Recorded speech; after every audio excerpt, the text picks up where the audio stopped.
Hi, I'm Tim Belcher. Welcome back to the channel. A few months ago, my family and I moved to Cape Coral, Florida on one of the canals here. We traded our backyard for the Gulf of Mexico. And while we love the house and we love the location, it does need some work. And one of the things we knew needed to be fixed right away was it needed a new seawall, which meant we had to destroy the existing dock and rebuild it. And when the contractor was done building the dock, I noticed there were 7 1-inch thick, 20-foot long composite decking boards left over. So I thought a while about what I could make with those, perhaps 1, 2 chairs, but that didn't really make sense. And then I woke up one morning and it occurred to me I could probably get one 20-foot bench out of all 7 boards. This is a super simple, easy one-day build, no fancy CNC, no lasers, no digital art, just some good old-fashioned power tools.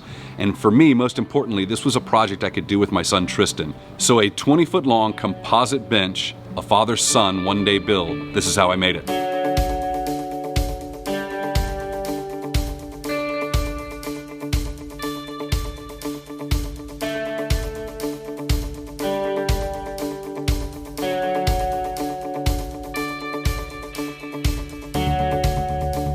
So I only had 7 boards to work with, and they were long, somewhat bendy, and very, very heavy.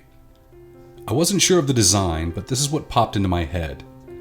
I knew I needed 5 for the bench itself, 3 for the seat, and 2 for the front and back fascia, for lack of a better term. Then I could use part of one of the boards for bridges. I chose an odd number, in this case 9, just to make measuring simple, 1 on each end, 1 in the middle, and 3 on each side. That would leave me hopefully enough material to make some legs. And I knew given how bendy the material was, I'd need to make at least 4 pairs of legs. I still wasn't certain that would be enough, but hoped that would make it rigid.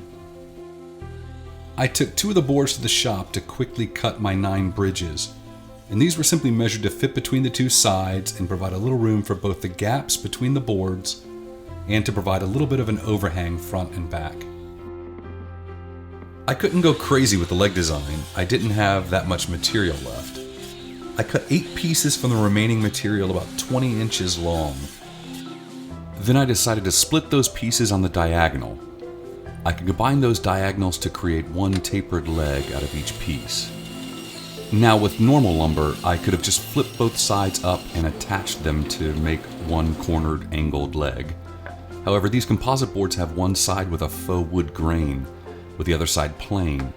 If I wanted to have wood grain exposed on both sections of the leg, I'd need to reverse my angle on a second board, and this would give me 2 pairs of legs, each with exposed wood grain. I mentioned I had cut these to about 20 inches, which was 1 to 2 inches longer than I wanted. I was making this up as I went, so I thought I would just cut an inch or 2 off the points to give me a flat footing. Then I just had to attach them, and I used a couple of different length screws, and I used 3 on each set of legs to give a little bit of holding power. Once I knew that it would work, and I liked the look, I just had to make the other 3 sets of legs. And with just a little bit of rough sanding to soften the edges a bit, the shop work was done. Back at home, I took the 2 boards that would be the long side stretchers and trimmed them by 2 inches just to provide a little overhang when I installed the seat boards. And then Tristan and I could move all the material to the back of the house by the dock.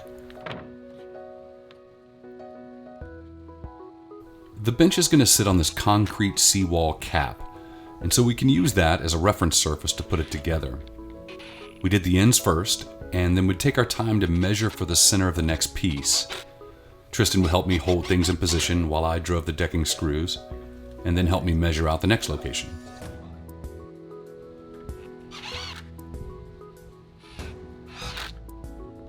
None of this needed to be perfect. We just repeated this process until all 9 bridges were installed to one of those stretchers. When we got to the second stretcher, we attached the ends before flipping the entire thing on its side, and that made driving the screws in much easier. And it gave Tristan a little experience driving the screws in as well. This part took us about an hour in the hot Florida sun, but we just took our time trying to make sure things were square as we went along. The first set of legs were easy to place. We use that same concrete reference surface to attach them to the corners on each end, and each leg gets 2 screws from each side. At this point, I wanted to see how bendy these composite boards would be. I was curious to see if my guess about 4 sets of legs would be enough, so we flipped it over to see. You got it. Look how bendy it is. I was gonna say we should have put 2 more legs in the middle. Well, that's what those 4 legs are for. See them? Oh, but we're just not done yet. Here, let's flip it back over. I just want to see it. The second set of legs were done by eye. I tried a few different locations and ended up just placing them so they would be the same distance across. And this didn't leave them in a good location to secure them to a bridge, so I simply secured them through the side. And of course, once we were almost done with the project, the supervisor showed up. For the bench seat, I simply installed the outer boards first, taking some time to make sure my overhang was consistent. And then I could use my hammer as a lever to make sure the center board had even gaps. This was a really simple, easy build and a very good one-day build to do with Tristan. It's also fun to do a non-digital project, at least every once in a while. If you enjoyed this, hit that like button and subscribe. And as always, thanks for watching.